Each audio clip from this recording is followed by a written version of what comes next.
ഈ തിരുവനന്തപുരം നഗരസഭ NDA പിടിക്കും, അധികാരത്തിലേറുമെന്നുള്ള കാര്യത്തിൽ യാതൊരു സംശയമില്ല. കാരണം ജനങ്ങളുടെ ഇടയിൽ അത്ര കണ്ട് അമർഷവും പ്രതിഷേധവും ഉത്കണ്ഠയുമുണ്ട്.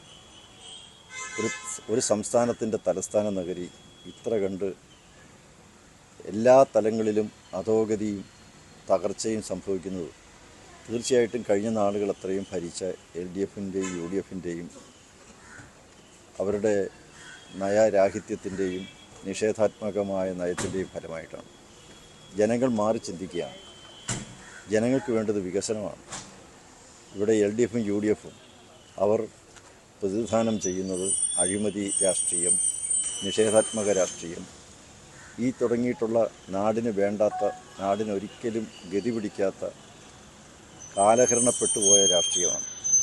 ഇവിടെ ആദർശ രാഷ്ട്രീയമാണ് വേണ്ടത്, വികസനത്തിൻ്റെ രാഷ്ട്രീയമാണ്. LDFനും UDFനും ആദർശ രാഷ്ട്രീയം പറഞ്ഞ് വോട്ട് പിടിക്കാനാവില്ല. കാരണം ഒരു കൂട്ടർ സ്വർണ്ണ കവർച്ചയിലും കൊള്ളപ്പലിശയിലും ഊന്നി നിന്നുകൊണ്ട് രാഷ്ട്രീയ പ്രവർത്തനം നടത്തുന്നു LDF. UDF ആണെങ്കിൽ മുഖം നഷ്ടപ്പെട്ടവരാണ്. അവർ അവസര രാഷ്ട്രീയവും അതുപോലെ മൂല്യാധിഷ്ഠിത രാഷ്ട്രീയം ഉപേക്ഷിച്ചും തങ്ങളുടെ ഏറ്റവും സമുന്നതനായ നേതാവിന് തലയിൽ മുണ്ടിട്ട് നടക്കേണ്ട ഗതികേട് വരികയും മുങ്ങി നടക്കേണ്ടി വരികയും ഒക്കെ ചെയ്യുമ്പോൾ അവരും ഇന്ന് വാസ്തവത്തിൽ ജനങ്ങളിൽ നിന്ന് ഒറ്റപ്പെട്ട് കഴിഞ്ഞിരിക്കുകയാണ്. രണ്ടു കൂട്ടർക്കും ആദർശ രാഷ്ട്രീയമില്ല, വികസന രാഷ്ട്രീയമില്ല. ഇവിടുത്തെ ഗ്രാമങ്ങൾ വികസിക്കണം, നഗരങ്ങൾ വികസിക്കണം. മോഡി സർക്കാരിനാണ് വ്യക്തമായ കാഴ്ചപ്പാട്. മോഡി സർക്കാർ മുന്നോട്ടേക്ക് വെക്കുന്ന ഗ്രാമവികസനം, നഗരവൽക്കരണം, നഗരവികസനം തുടങ്ങിയിട്ടുള്ള കാഴ്ചപ്പാടുകളെ ഇന്ന് ജനങ്ങൾ അംഗീകരിക്കുകയാണ്.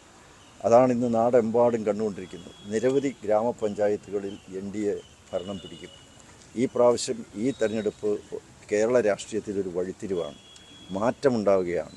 മാറാത്തത് മാറും എന്ന് തന്നെയാണ് NDA വിശ്വസിക്കുന്നത്. ജനങ്ങളത് നെഞ്ചിലേറ്റിക്കഴിഞ്ഞു.